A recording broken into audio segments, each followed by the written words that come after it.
जी part 2 start हो गया जी। अच्छा जी, अब हमारा तावीज़ कुछ इस तरह का बन गया कि अगर अकाउंटिंग वाले तो हमेशा ही एक्रूवल पे चलते हैं। अगर अकाउंटिंग वाले एक्रूवल यूज़ कर रहे हैं और टैक्स वाले कैश बेसिस पर हैं, तो मेरे बच्चों बहुत सब्र का काम है। अब आपके लिए बड़ी सब्र आजमा ये सिचुएशन है, ठीक है जी। आपने इसमें सब्र करना है, सब्र का दामन हाथ से जाने नहीं देना, बल्कि ऐसे कर देते, ठीक है जी। और आपने फिर करंट टैक्स के अंदर क्या करना है बताइए। करंट टैक्स में क्या करना है जी? अगर अकाउंटिंग वाले एक्रूवल बेसिस को फॉलो कर रहे हों, टैक्स वाले कैश बेसिस को फॉलो कर रहे हों, तो आप बताइए क्या करेंगे?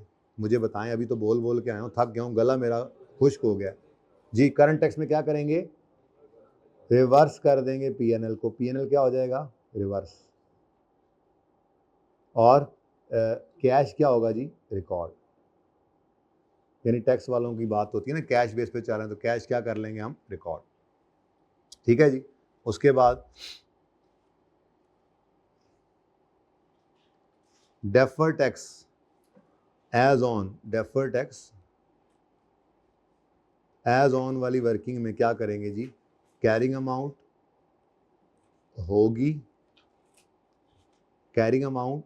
होगी लेट से 10 रुपए और टैक्स बेस नील होगी, ठीक है जी। और सही है,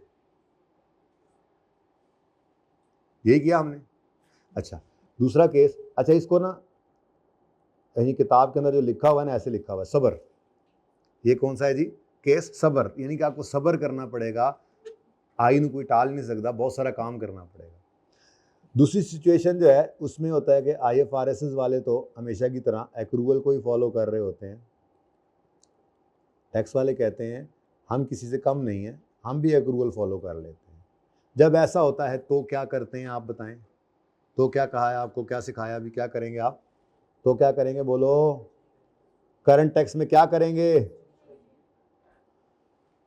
करंट टैक्स में क्या करेंगे जी? डू नथिंग, ठीक है। और डेफर टैक्स एज ऑन वाली वर्किंग के अंदर कैरिंग अमाउंट लेट से 10 रुपए है, तो टैक्स बेस को भी 10 रुपए लेना है, कोई डिफरेंस नहीं होगा। यानी इस सिनेरियो पे हमने शुक्र किया था। वो अलग बात है कि आपको समझ ज़रा देर से आई, आसान केस है, ये शकूर नहीं लिखा हुआ, शुक्र लिखा हुआ, आसान केस है। करंट टैक्स में कुछ करना नहीं, डेफर टैक्स में कैरिंग अमाउंट टैक्स बेस बराबर है, तो कोई डिफरेंस नहीं, ठीक है। और तीसरा जो केस है वो है परमानेंट डिफरेंसेस वाला। परमानेंट डिफरेंसेस, तो भाई परमानेंट डिफरेंसेस तो हमारे पास दो हैं, हमारे पास दो परमानेंट डिफरेंसेस पाए जाते हैं। या तो एग्जैम्प्ट इनकम होगी, अब वो एग्जैम्प्ट 100% एग्जैम्प्ट भी हो सकती है, डिफरेंट रेट में भी तो कुछ एग्जैम्प्ट ही आ जाता है ना, कुछ हिस्सा एग्जैम्प्ट हो जाता है ना डिफरेंट रेट में, नॉर्मली एग्जैम्प्ट इनकम आ सकती है। और डिडक्शन नॉट अलाउड। तो करंट टैक्स में क्या करेंगे जी? अगर एग्जैम्प्ट इनकम है, तो क्या करेंगे जी? बोलें, प्रॉफिट तक आते आते ऐड हो चुकी है तो लेस। और अगर डिडक्शन नॉट अलाउड है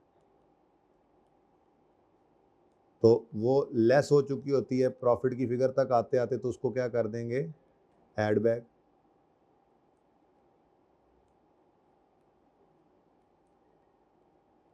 और डेफर टैक्स के अंदर कैरिंग अमाउंट और टैक्स बेस है, लेट से 5 रुपया मिसाल के तौर पे फिगर है, तो टैक्स बेस को ज़बरदस्ती ये निशान लगा देते हैं। ज़बरदस्ती क्या करना है आपने? कैरिंग अमाउंट के बराबर करना है ताकि कोई डिफरेंस आए ना, ठीक है जी।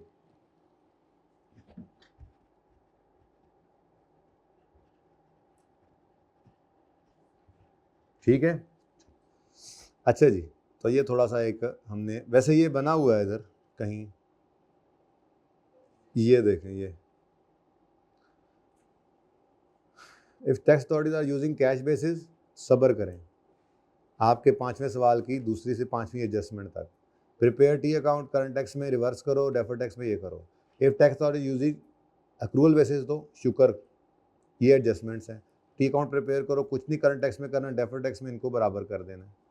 अगर परमानेंट डिफरेंसेस हैं तो डेफर टैक्स की वर्किंग में अज्यूम करना है कि कैरिंग अमाउंट टैक्स बेस दोनों बराबर हैं, ठीक है, और सही है, तो यहाँ पर लिखा भी हुआ था ये। चले जी, यहाँ तक कोई मसला है तो बताएं, कुछ थोड़ा बहुत काबू में आई बात?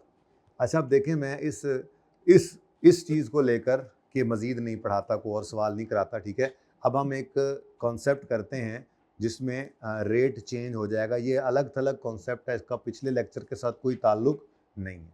2 चीज़ें वैसे मेरे प्लान में थी, लेकिन एक ही होती नज़र आ रही है, शायद एक ही कराता, एक ये टैक्स रेट का चेंज हो जाना, और दूसरा अंडर ओवर प्रोविजन का कॉन्सेप्ट जो है ये हमने करने थे। तो अब अंडर ओवर प्रोविजन इंशाल्लाह कल करेंगे। आप लोगों में से जिसके लेक्चर रहते हैं प्लीज़ 45 और 46 लेक्चर लाजमी ले लीजिएगा। आज तो आपको 46 का पार्ट भी सही वाला मिल गया, जिसके अंदर आपको पास पेपर 5 एथिक्स का डिस्कस हुआ हुआ मिलेगा। बहुत आसान है, उसमें तरीका समझाया गया है कि पर्चे में आपने किस तरह से सवाल को जो है वो टैकल करना है। ये तो नहीं कि 5 प्रिंसिपल्स और 5 थ्रेड्स आपने याद कर लिए तो बस सवाल आ गया तो पाँचों लिख दो, कोई तो सही होगा, ऐसा नहीं है। वहाँ पे ज़्यादा लिखने के नंबर कटते हैं, क्योंकि वो कहता है आइडेंटिफाई करो कौन सा थ्रेट है और आइडेंटिफाई करो कौन सा प्रिंसिपल है। तो आप पाँचों लिखा हो तो आपने क्या आइडेंटिफाई किया, ठीक है ना। तो वह टैकल करने का तरीका सिखाया हुआ है, पास पेपर 5 किया है, 4 आपका होमवर्क है। फिर आगे से इंशाल्लाह आप रेगुलर फिर थोड़ा थोड़ा पढ़ते भी रहेंगे और साथ साथ पास पेपर्स भी डिस्कस किया करेंगे उसके, ठीक है। अच्छा जी,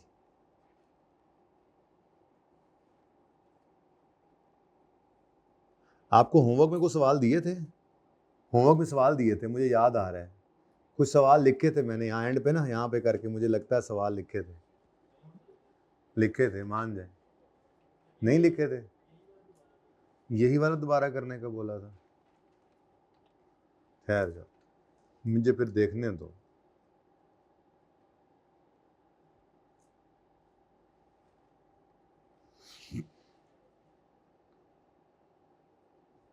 ओए हाँ, अभी इस सवाल के अंदर वो नोट भी तो रहता है यार, बड़ा इंपॉर्टेंट है वो नोट भी, पहले वो कर लेते हैं, फिर देखते हैं रेट चेंज के टाइम बचता है या नहीं बचता।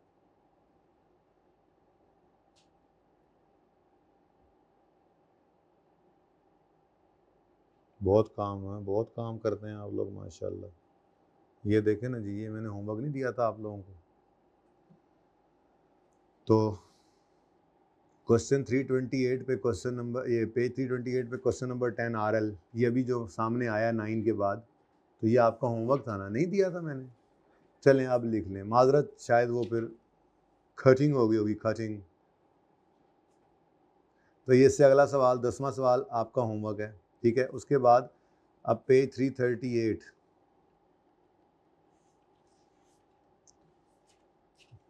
पर क्वेश्चन नंबर 10 और 11 नज़र आ रहे हैं, पीछे आ गए 336 में आई थिंक। क्वेश्चन नंबर 10 हो गया, नहीं ये को और है, ये तो है, एक मिनट,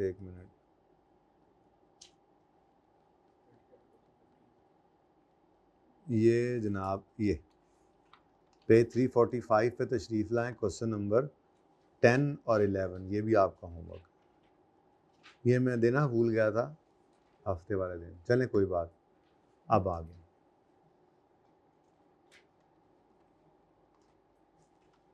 अच्छा जी, वो सॉरी, मैं ये कह रहा था कि हमें इसका नोट बना लेना चाहिए, बड़ी इंपॉर्टेंट बात थी ये, सारा का सारा बस 1 मिनट में नोट बन जाना है। अब इधर देखें जी,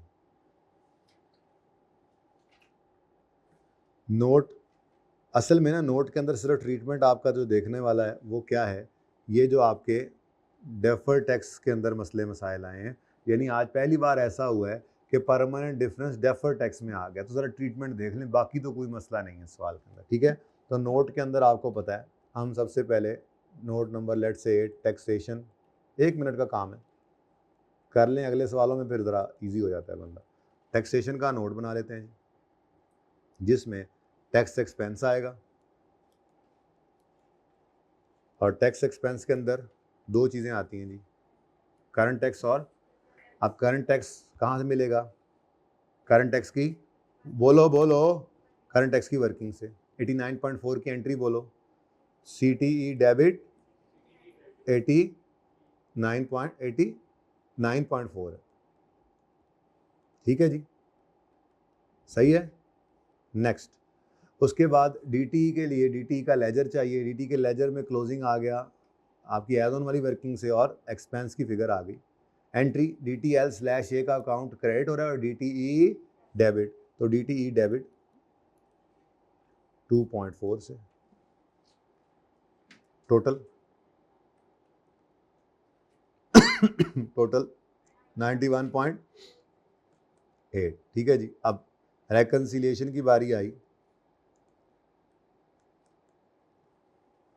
तो 8.2 reconciliation of PBT with tax, पूरा लिखना है पर्चे में, ठीक है।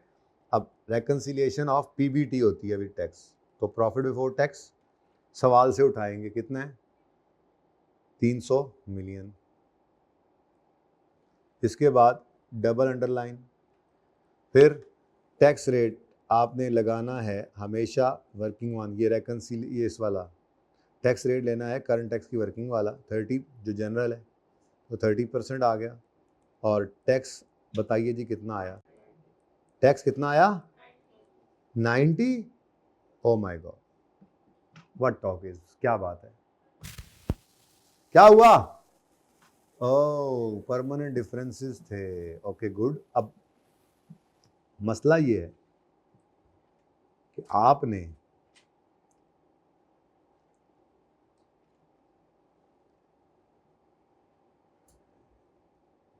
जो 300 पकड़ा है, 300, इस 300 में 23 भी पड़ा है और 29 भी पड़ा है, ऐसा ही है। और जब आपने इस पे 30% लगाया तो इन 30 और 29 पर, 23 और 29 पर भी 30% लग गया, जबकि इन पर 1% भी टैक्स से नहीं लगना चाहिए था, यानी इनकम है तो उस पर टैक्स लगना नहीं चाहिए था और एक्सपेंस है तो उस पर डिडक्शन नहीं मिलनी चाहिए थी। तो मैंने आपको क्या बताया हुआ है जी, लेस और ऐड सेम साइन रख लो। लेस क्या हो रहा है जी, डिविडेंड इनकम, आप यहाँ पे लेस करना और आपने यहाँ पर लिखना है टैक्स इफेक्ट, टैक्स इफेक्ट नहीं लिख रहा मैं, आप ठीक है, डिविडेंड इनकम। अब डिविडेंड इनकम है जी कितनी, कितनी जी, कितनी जी 23, ये 23 ही क्या है आपका रिसीवेबल भी है, ठीक है, लेकिन रिसीवेबल क्योंकि हमने ज़बरदस्ती बराबर कर लिया था तो इसलिए यहाँ पर तो वो आया ही नहीं, इसके अंदर ये नहीं आ रहा, मसला वहीं पर ये करंट टैक्स के अंदर ही है। तो 23 का कितने परसेंट जी 30%, और उसके बाद दूसरा ऐड कर लो, ऐड क्या है जी पेनल्टी, बट ठीक है वो टैक्स इफेक्ट का आपको पता लग गया, पेनल्टी कितनी है जी 29 इंटू, अब साइन वही उठा लिया जो हमें रेकन्सिलिएशन में मिला था, मसले ही कोई नहीं यार, ये तो बहुत आसान था नोट, बताओ जी 6 पॉइंट, ओह जी 6.9 माइनस हो गया और ऐड 8.7 ऐड हो गया, आंसर बताइए 91 पॉइंट, चेक कर लो इंज ना कहते करो कि सवाल क्लास से हो रहे हैं तो ठीक है जी हो जाएगा ठीक, गलती नहीं हो सकती, मुझसे तो गलती हो सकती है बेटा, इंसान हूँ ना, आपकी तरह थोड़े जिन हूँ। ये नोट भी बन गया, चले इसको क्या नोट कर रहे हैं आप लोग, आप तो खुद बना लेना चाहिए था, ये रिक्वायर्ड नहीं था जी, रिक्वायरमेंट क्या थी करंट टैक्स निकालो और डेफर्ड टैक्स, को मसला, चले आए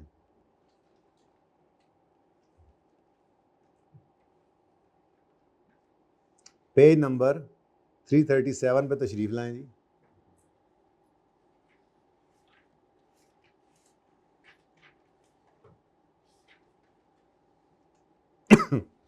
रिक्वायरमेंट है जर्नल एंट्रीज करें और notes to the financial statement बनाएं, नोट तो फाइनेंशियल स्टेटमेंट बनाएं 31/15 और 16 का, मसले को नहीं, अभी बना देंगे इंशाल्लाह।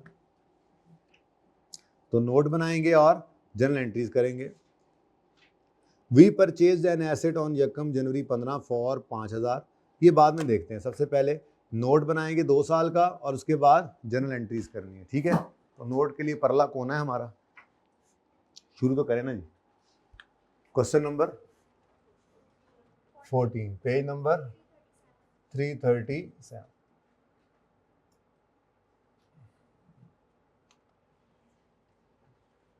तो क्या नाम है जी बिजनेस का, कोई नाम शाम है वी तो ठीक है जी। Notes to the financial statements में कंपनी एबीसी लिख लेना ऊपर, फॉर द ईयर एंडेड जी 31 दिसंबर 2000, तो 16 लिख देते हैं ना। तो फिर हमने 31 दिसंबर 16 और 31 दिसंबर 15 इस तरह से नोट बना, ठीक है जी। अब नोट का कोई नंबर शंबर, नोट नंबर 9 कर देते हैं, टैक्सेशन, जिसके अंदर टैक्स एक्सपेंस होता है जी, और टैक्स एक्सपेंस में करंट टैक्स एक्सपेंस होगा, डेफर्ड टैक्स एक्सपेंस होगा। उसके बाद 9.2 में reconciliation of PBT with tax expense. ये अब नया कॉन्सेप्ट है आज का, ठीक है जी। ये तो नया नहीं है, लेकिन सवाल पढ़ेंगे तो पता लगेगा क्या नया है। यानी कि जो आपके दिमागों में कभी सवाल उठते होंगे उनमें से कोई सवाल आज एक उसका जवाब हो जाना।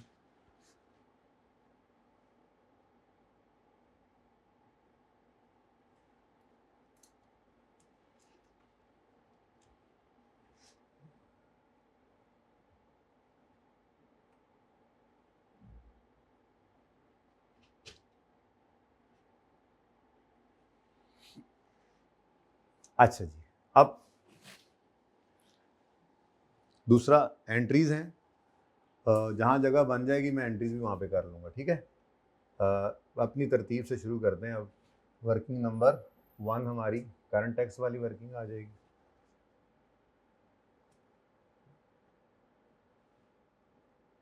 और ये वर्किंग भी आपको पता है 2 साल की ही बनेगी। अब 31 दिसंबर 2016 और 31 दिसंबर 2015।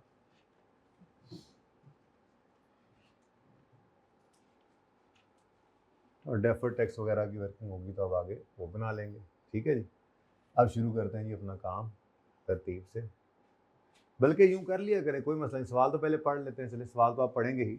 आप पहले अपनी पक्की वाली वर्किंग ओपन कर ही लिया करें। करंट टैक्स की वर्किंग पक्की वर्किंग है, डेफर्ड टैक्स एज ऑन वाली और डेफर्ड टैक्स कल है। उसके अलावा कोई ज़रूरत पड़े तो वर्किंग ओपन कर लिया करें, नहीं तो ना से। चलो सवाल को देख लेते हैं। कहता है we purchase an asset on यकम जनवरी 15 for 5,000। Following detail is as follows. यकम जनवरी 15 पे कॉस्ट आ गई 5,000, डेप्शन 15 की 500, क्लोजिंग 4500, फिर 500, क्लोजिंग 4,000। टैक्स वालों के हिसाब से ये डिटेल है।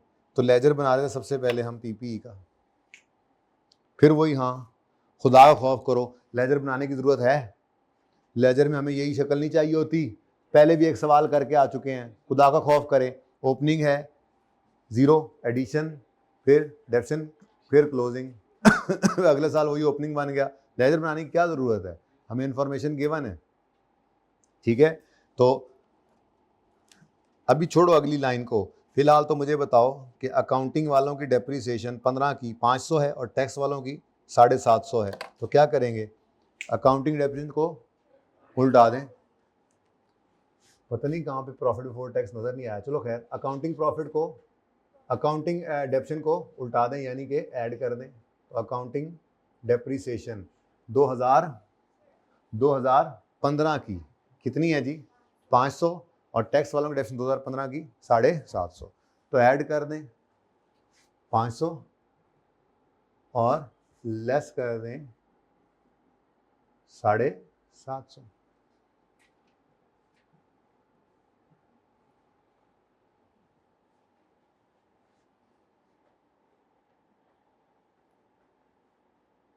ठीक है। अच्छा अब मैं तो कहता हूँ अगले साल को भी देख लें, अगले साल भी ऐसा ही है, 500 और 750, तो जान छुड़ाओ ना इसकी, 500 ऐड कर दें और 750 लेस कर। Following are the tax rates, ठीक है जी। Profit for both years is 1200, तो पहले प्रॉफिट लिख दें 1200 दोनों साल का, ठीक है जी। अब यहां से हमारे पास क्या आ जाएगा जी, टैक्सेबल प्रॉफिट तो आ जाएगा ना, और बोलो टैक्सेबल प्रॉफिट जी 950 15 का सेम,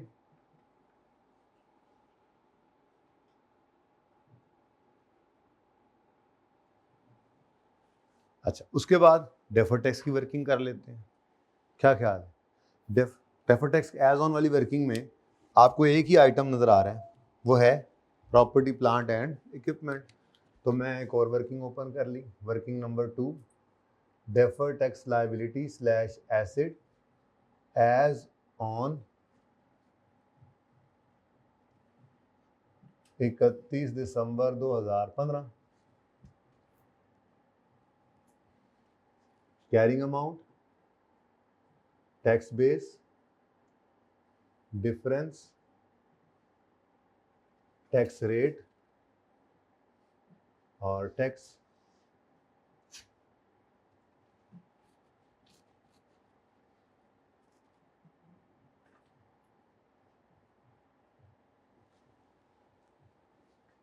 अब 2015 के एंड पर पीपीई कितना नजर आ रहा है आपको, कैरिंग अमाउंट ये देखो 31 दिसंबर 15, कैरिंग अमाउंट 45, टैक्स बेस 4250, 4500 और 4250। अच्छा डिफरेंस, फ्यूचर में अकाउंटिंग वाले 4500 का डेप्शन करेंगे, ये बार बार कर चुके, अब तो ज़बानी हो गया। टैक्स वाले 4250 डेप्रिसिएशन अलाउ करेंगे, तो ऐड होने वाली फिगर लेस होने वाली फिगर से ज़्यादा होगी, तो फ्यूचर के अंदर ये डिफरेंस टैक्स का बायस बनेगा। कौन सा डिफरेंस है ये, टैक्सेबल टेम्परेरी डिफरेंस, टीटीडी। बाद में देखते हैं अगली बात। Next working number 3, DTL slash A, ये इकट्ठी भी हो सकती थी लेकिन फिलहाल वो कभी सीखेंगे। एज ऑन 31 दिसंबर 16, carrying amount, tax base, difference, tax rate और टैक्स। अगेन सिर्फ एक ही आइटम है, प्रॉपर्टी प्लांट एंड इक्विपमेंट जी 4000 और 3500,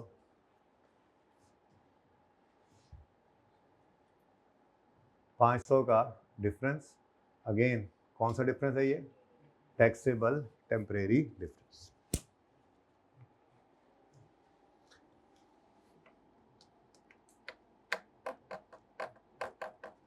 अच्छा जी, अब 1 बाय 1 दोनों सालों को देखते हैं, ठीक है। 15 में टैक्स रेट कितना है जी, 30%। तो अब सारा सवाल पूरा कर लेते हैं 15 का, ठीक है। तो 15 में टैक्स रेट कितना है जी, 30%। तो tax at the rate of 30% कितना आया, 285। तो जनरल एंट्रीज जनाब फॉर द ईयर एंडेड 31 दिसंबर 15, हमें जो एंट्री करना पड़ी, पहली एंट्री क्या हो रही है जी, करंट टैक्स की पहली एंट्री जी, current tax expense debit, current tax payable credit 285 से।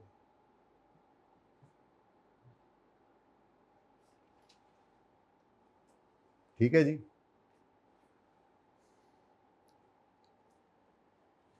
चलो एंड तक पहुंचा दो। CTE डेबिट नोट भी बनाया था ना, 285 से CTE डेबिट CTP क्रेडिट, तो एक्सपेंस डेबिट हो गया।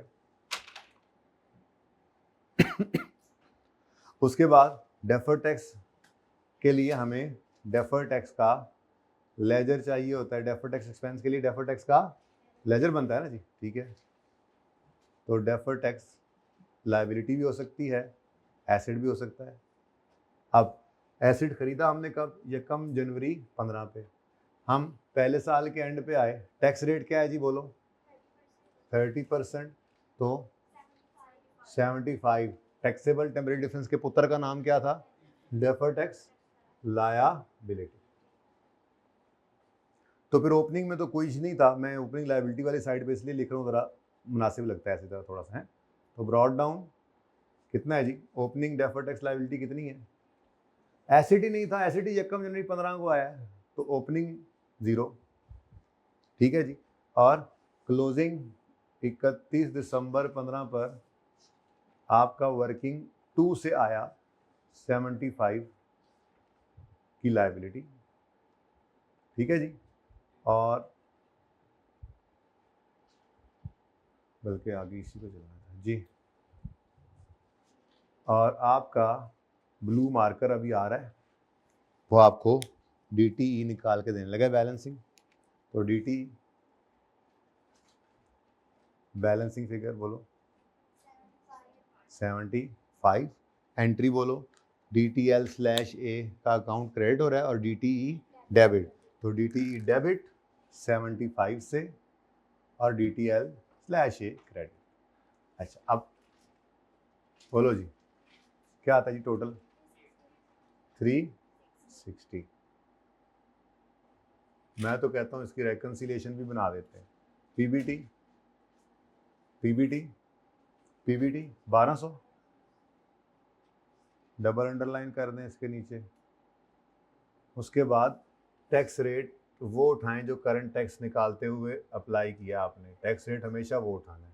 तो टैक्स रेट कितना है जी, 30%। तो टैक्स कितना आ गया, 360। तो मैच भी कर गया।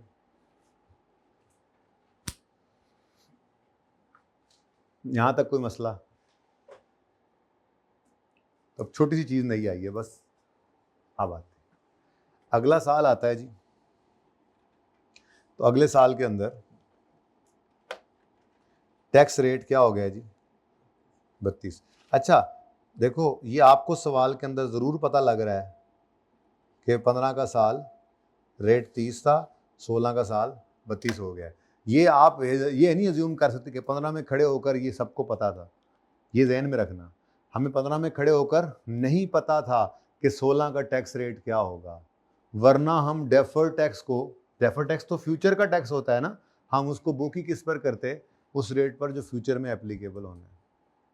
आपको ओरिजिनल स्टैंडर्ड खोलकर ये लाइन पढ़ाऊंगा इंशाल्लाह।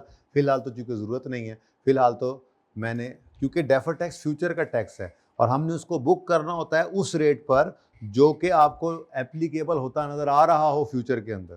तो यहाँ पे सवाल में कहीं नहीं लिखा हुआ कि 15 में खड़े होकर हमें पता है कि 16 का रेट जो है वो चेंज हो जाना है, 32-35 हो जाना है, इस वक्त 30 है, ये कहीं नहीं लिखा हुआ। तो जब सवाल में कहीं नहीं लिखा हो तो खुद से अज्यूम नहीं करेंगे। सवाल में लिखा हुआ कैसे आएगा वो मैं खुद दिखाऊंगा, सवाल आएंगे इंशाल्लाह, ठीक है, सही है।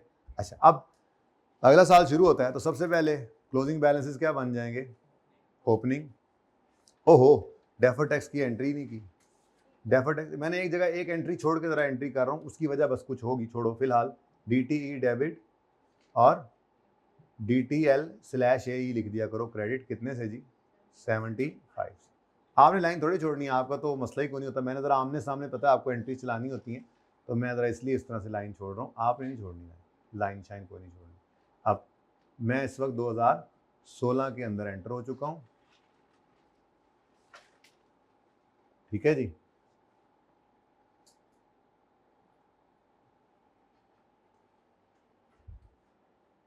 और सबसे पहला काम क्लोजिंग बैलेंस क्या बन जाएगा जी, यकम जनवरी 16 पर क्लोजिंग बैलेंस बन गया ओपन।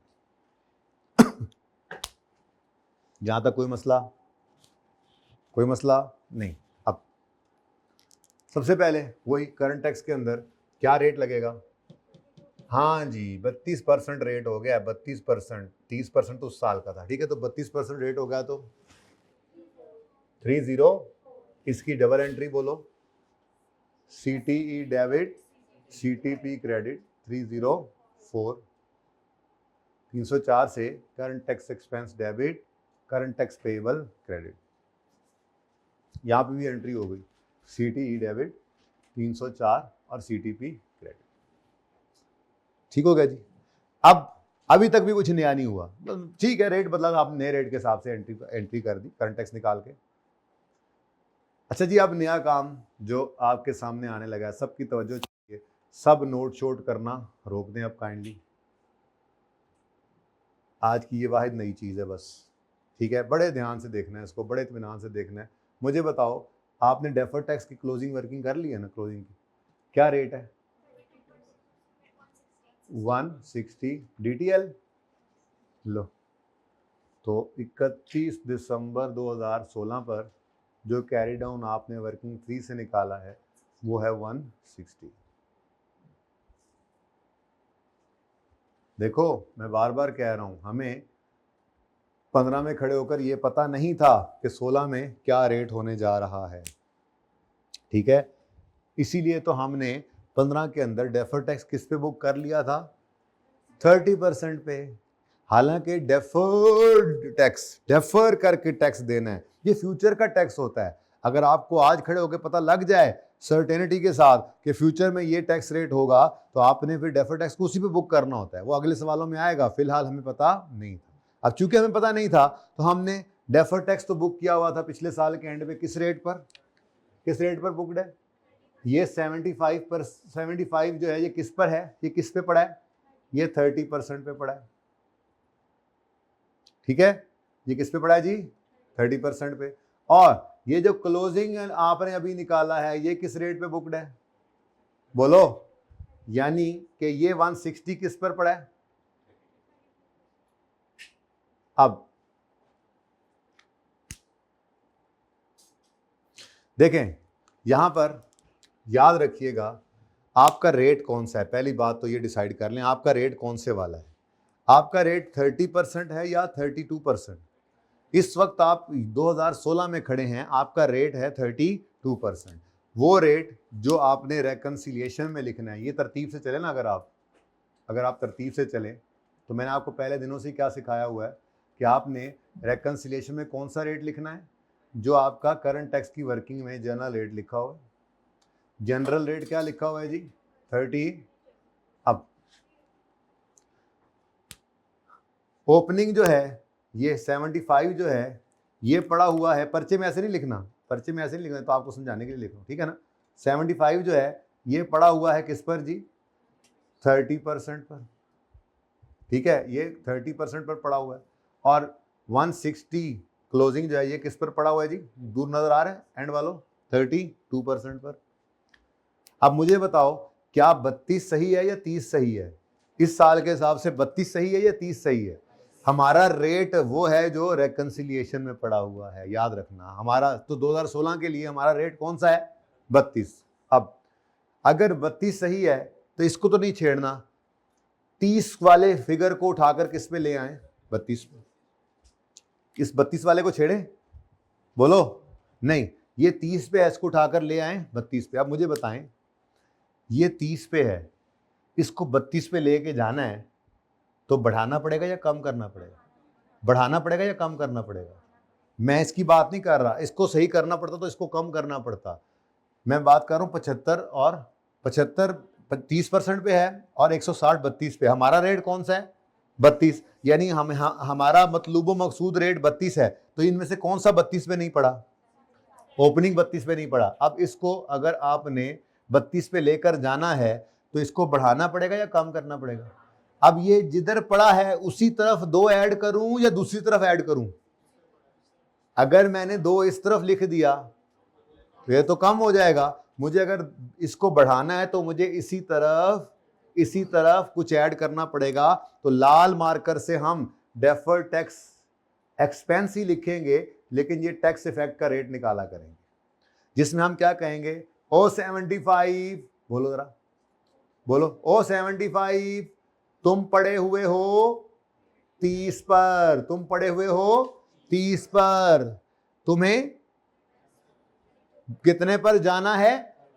तो यहां पे 32 लिख दूं? पागल हो, 32 लिख दूं? 30 ये पड़ा है, 32 ये लिख के 62 पे ले जाऊं? दो, सिर्फ 2। भाई तुम 30 पे पड़े हो, 2 से मजीद बढ़ जाओ ना, अगर कितना बनता है, तो 5 रुपए से बढ़कर अब तुम किस पे पहुंच गए हो? 32 पे। ठीक है, अब इसकी एंट्री क्या बनती है, जरा सोच के बताओ, इसकी एंट्री क्या बन रही है? इसकी एंट्री क्या बन रही है? देखो देखो, सोचना क्या, देखना है। ये वाला अकाउंट क्रेडिट तो DTE डेबिट, तो ये जनाब आपका DTE डेबिट और DTL/A क्रेडिट कितने से? 5। ये एंट्री अलग की, ठीक है, ये एंट्री क्या हुई है? अलग।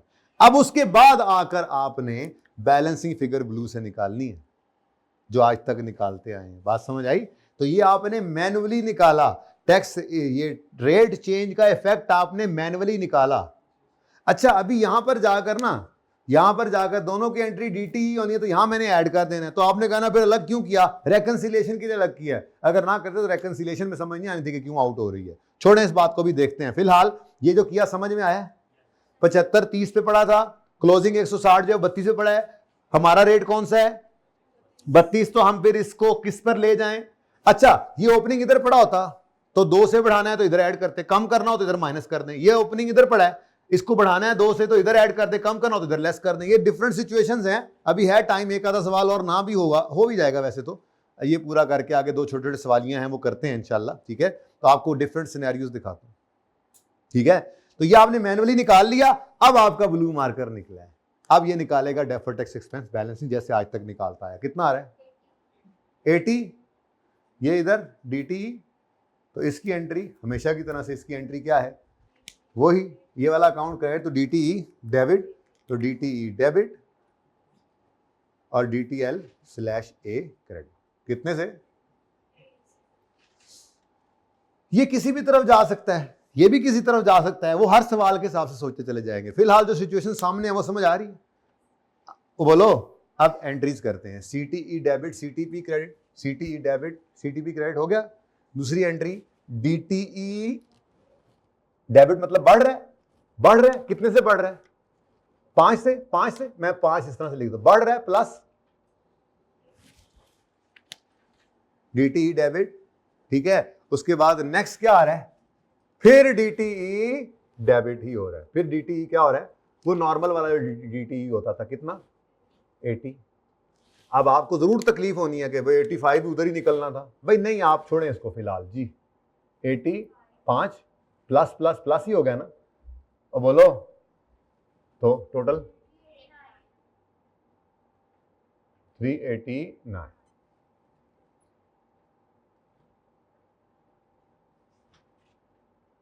चलो,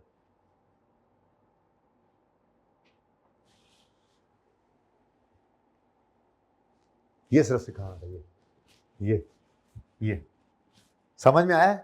अभी तो और प्रैक्टिस भी करेंगे, फिर आने वाले सवालों में आया भी करेगा। अच्छा, अब रेकंसिलिएशन में आए, 1232% लगाया, ओ 384। अब ये तो नहीं है कि एक ही सवाल होना, एक ही एडजस्टमेंट होनी है तो आपको वहां नजर आ जाए 5 ही है। वो तो ढेर सारी एडजस्टमेंट्स होंगी, तो इसलिए इसको सीखें कैसे लिखना है। ठीक है ना? अब इधर देखिएगा, मुझे बताएं, आपने ये जो एडजस्टमेंट की है, इसमें टैक्स एक्सपेंस बढ़ा है या कम हुआ है? बढ़ा है या कम हुआ है? तो एक्सपेंस, डेबिट एक्सपेंस बढ़ा है ना, तो ये भी तो एक्सपेंस ही है, इसको भी क्या करना है? बढ़ाना है। क्या करना है? तो चार्जिंग वाली साइड है, एक्सपेंस वाली साइड है। अगर ये 5 इस तरफ आ रहा है तो यहां पर आप ऐड करेंगे रेकंसिलिएशन में। अगर ये 5 इस तरफ आ गया रिवर्सल वाली साइड पे, तो रेकंसिलिएशन में लेस करना पड़ेगा। ये नया रेकंसाइलिंग आइटम आ गया। अभी तक हमने सिर्फ 2 ही देखे थे, अभी तक हमने सिर्फ 2 देखे थे, बल्कि इनफैक्ट अगर तोड़ के देखें तो 3। यानी हमने देखा था वो रिडक्शन नॉट अलाउड और एग्जेम्प्ट इनकम, परमानेंट डिफरेंस देखे थे। फिर हमने देखा था सेपरेट रेट अगर टैक्स का हो तब भी मसला आता था, उसमें भी एग्जेम्प्ट वाला ही थोड़ा सा पोर्शन आ जाता था ना। ठीक है, तीसरी चीज, चलो 3 हो गई। चौथी चीज आज हमने क्या देख ली?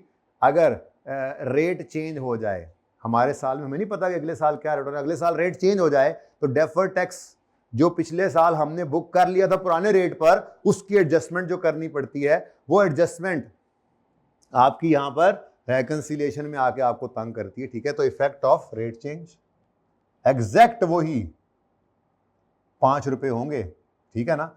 अगर आप वो अलग से एंट्री ना करते 85 लिखते तो आपको कैसे पता लगता कि कितना फर्क है, क्या चीज है, क्या मसला क्या है जिस वजह से रेकंसिलिएशन आउट हो रही है, ठीक है। तो इफेक्ट ऑफ रेट चेंज जरा तमीज से लिख लें तो पूरा आ जाए। ऐड करेंगे, add effect of rate change, कि मैं इफेक्ट लिखने की कोशिश कर रहा हूं।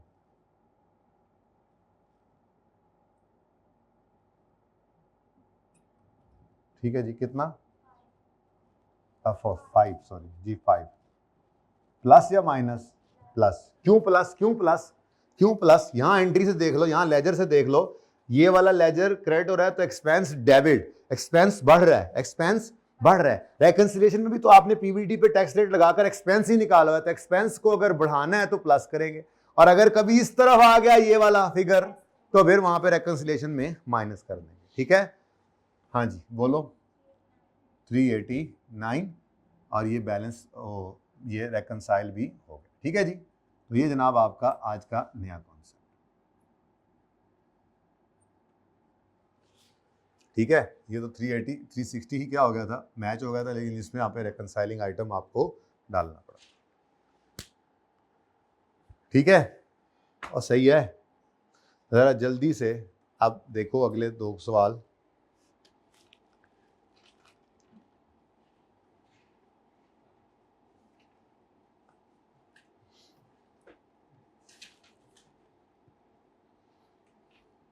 ये शॉर्ट क्वेश्चन 1 और शॉर्ट क्वेश्चन 2 में करने लगा हूँ। रिक्वायरमेंट है टी अकाउंट बनाओ डेफर टैक्स का 19 का, और एक्सट्रैक्ट्स भी बनाओ नोट के। 2 मिनट का सवाल है, बस सिचुएशंस है ना डिफरेंट, जो सिखाया ना अभी। अब वहां पे देखो पहले ओपनिंग में लायबिलिटी थी, अगर ओपनिंग में एसेट हो तो क्या होगा, फिर बढ़ रहा था, अगर कम होगा तो क्या होगा। ये डिफरेंट सिचुएशंस ही है ना। हमने अपने उस उसूल को नहीं छोड़ना जो हमने पक्का किया अभी, कि डेफर टैक्स पिछले साल अपने रेट बुक हुआ था, इस साल वाला अपने रेट बुक हुआ। अब जिसको मसला है उसको सही करना है। अगर हमारे साल का रेट 32 है तो फिर मसला ओपनिंग में, ठीक है। तो देखेंगे कहीं जाकर क्लोजिंग को भी मसला आएगा, लेकिन अभी तक तो सवालों में ओपनिंग में ही मसला आएगा। तो इधर देखो जी, ये सवाल मैं चलो कर देता हूं आपको, है शॉर्ट क्वेश्चन नंबर 1 में वो कह रहा है जी लेजर भी बनाओ और नोट का एक्सट्रैक्ट भी। तो चलो नोट का एक्सट्रैक्ट ही बना रहा हूं मैं पहले। नोट का एक्सट्रैक्ट मैंने इसलिए लिखा है बच्चों, पूरा नोट तो नहीं बन सकता ना। जैसे देखो नोट के अंदर आपको पता है 2 चीजें आती हैं। टैक्सेशन के नोट में टैक्स एक्सपेंस आएगा, ऐसे ही है ना। टैक्स एक्सपेंस के अंदर कौन कौन सी 2 चीजें आती हैं, करंट टैक्स एक्सपेंस और डेफर्ड टैक्स एक्सपेंस। उसके बाद रेकंसिलिएशन आती है। अब रेकंसिलिएशन के अंदर पीवीटी भी आएगा, उसके नीचे आप 2 लाइनें लगा देंगे, लाइनें। फिर टैक्स रेट आएगा और फिर टैक्स आएगा। तो ये आपकी रेकंसिलिएशन होती है, ऐसा ही है। तो बोलो अब मुझे जो डेटा गिवन होगा, मैं एक्सट्रैक्ट से लिखा कि मुझे सारा डेटा गिवन नहीं है। एनीवेज इसके बाद यहाँ पर मैं एक छोटी सी वो जो वर्किंग जैसे करता था वो भी रिक्वायरमेंट ही है इस सवाल में। तो बहरहाल वो कह रहा है जी डेफर्ड टैक्स का लेजर बना दो। तो डेफर्ड टैक्स लायबिलिटी भी हो सकती है, एसिड भी हो सकता है, देखेंगे वो तो हम बाद में, ठीक है जी। तो DTL/A सवाल पढ़ो, मुझे लगता है आप खुद ही कर लोगे, आपके पास 1 मिनट है।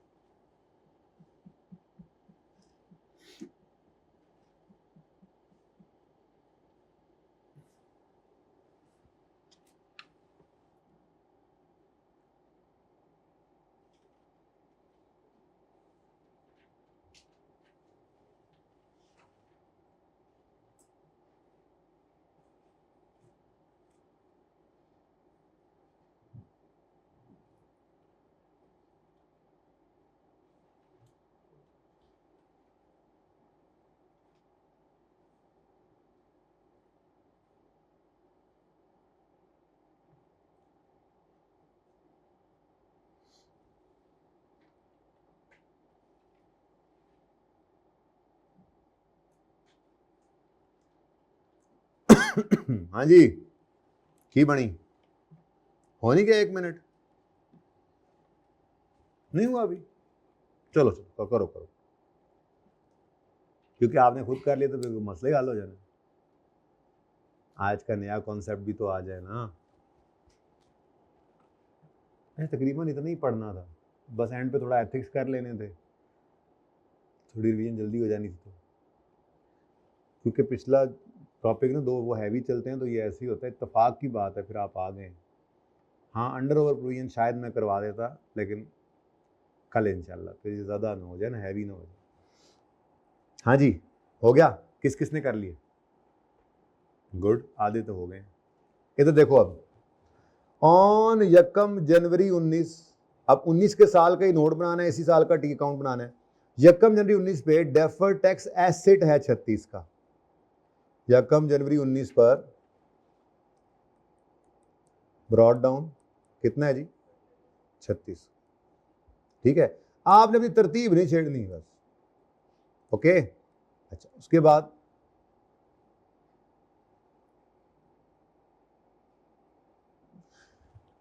And on 31 December 19 closing deferred tax है। क्या ये मुमकिन है?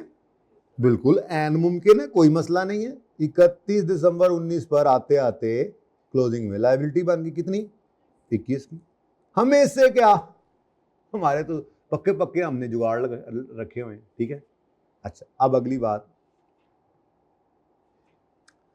Tax rate in 18 was 30 and in 19 was, अब 18 में जब डेफर्ड टैक्स बुक हुआ होगा तब रेट कितना था?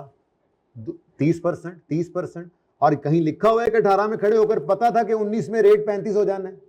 जब तक कहीं पे ना लिखा हो। कैसे लिखा होता है? अब टाइम जरा कम है, कल आते साथ दिखाऊंगा। बकायदा यूं लिखा होता है, हमारे साल में एक लॉ एनेक्ट हो गया है कि अगले साल में इतने % रेट होगा, ऐसे पूरी लाइन लिखी होती है। तो फिर हम इस बात के ऊपर यकीन कर सकते हैं कि हमें, वरना ये तो हमारा तो सवाल है ना, हमें 3 साल का रेट दे तो हम क्या कहेंगे? हमें 3 साल का पहले से पता है। हमें पता है क्योंकि सवाल में हमारे सामने लिखा हुआ है। ठीक है ना, ये जब तक खुद कह ना दे आपने अज्यूम नहीं करना। अभी तो सादा बात, 18 में खड़े होकर 30% रेट है, 19 में कितना होगा ये नहीं पता था, इसलिए 18 का रेट खामोशी केस में ये अज्यूम करना है हमेशा। इसलिए 18 का डेफर्ड टैक्स किस पे बुक हुआ होगा? बोलो, 18 का डेफर्ड टैक्स किस पे बुक हुआ होगा? तो जो 18 का क्लोजिंग था वही 1 जनवरी का। इसका मतबल क्या हुआ? मतबल क्या हुआ? इसका मतबल ये हुआ कि ये 36 जो है ये कितने % पे पड़ा है? 30 पे है, और ये 21 35 पे। इस साल का रेट तो यही है ना, इस साल का तो अपना रेट, अपना डेफर्ड टैक्स अपने रेट पे बुक हुआ। अब हमारा रेट कौन सा है? जल्दी से बताओ, हमारा रेट होगा ये देखो 35%। सबसे पहली बात तो ये, क्योंकि मैं नोट बना रहा हूं 2019 का, 2019 के अंदर 2019 वाला रेट जो करंट टैक्स में लगना है वही आपका रेकंसिलिएशन में लगना है, वही आपका रेट है। ठीक है, अब 2019 के अंदर 35% है, तो हमारा रेट कौन सा हुआ फिर? 35। तो फिर कौन सा वाला बैलेंस सही है? क्लोजिंग की ओपनिंग? क्लोजिंग। मसला किस में है? वो पिछले साल जो गलत तो नहीं था, उस वक्त पता नहीं था, तो हमने डेफर्ड टैक्स 30% बुक किया, लेकिन आज जब बारी आई है उसको एडजस्ट करने की, तो आज साल में रेट कौन सा चल रहा है? तो फिर मेरे लिए जरूरी है कि मैं इसको ओपनिंग को सही करूं और इसको भी इस साल वाले रेट पर लेकर आऊं। तो अब हमने कहा 36, तुम 30 पे पड़े हो, तुम कुछ जरा बढ़ जाओ। हमने कहा अच्छा बढ़ जाऊं। 36 तुम 30 पे पड़े हो और तुम बढ़ के कितने पे जाना है? तुमने 35 पे बढ़ के जाना है ना, तो कितने से बढ़ोगे तो 35 पे चले जाओगे? 5 से। कितना एग्जैक्ट? चलो, उसके बाद आपकी बैलेंसिंग फिगर वही ब्लू से निकला करती है, जो वो आपकी तरतीब पर ही निकलेगी। डीटी बैलेंसिंग कितना आ गया? 63। अब पहले आप किसकी एंट्री करोगे? इस 6 की। इस 6 की एंट्री क्या पड़ रही है जरा बताओ मुझे? इस 6 की एंट्री क्या पड़ रही है? DTL/A डेबिट और DTE TE क्रेडिट, मतलब कम, मतलब रिवर्स, तो माइनस, यहां पे मैंने लिख दिया माइनस कितना? 6। ठीक है, ये मैंने पहले लिख दिया, मसला तो नहीं पहले माइनस लिखने से। और बोलो, अच्छा, उसके बाद अपनी रूटीन मुताबिक अपना 63 की एंट्री करो, रूटीन मुताबिक करो। ये DTL/A का अकाउंट क्या हो रहा है? क्रेडिट, और DTE क्या हो रहा है? डेबिट, मतलब प्लस चार्जिंग वाला काम है। 63। अब नेट कर दो, इसको नेट कर दो 57 से डेबिट, 57 से अच्छा CTE कितना है मुझे सवाल में पता नहीं है, इसीलिए तो मैंने ऊपर लिख दिया था कि ये मैं नोट का एक्सट्रैक्ट बना रहा हूं, ठीक है।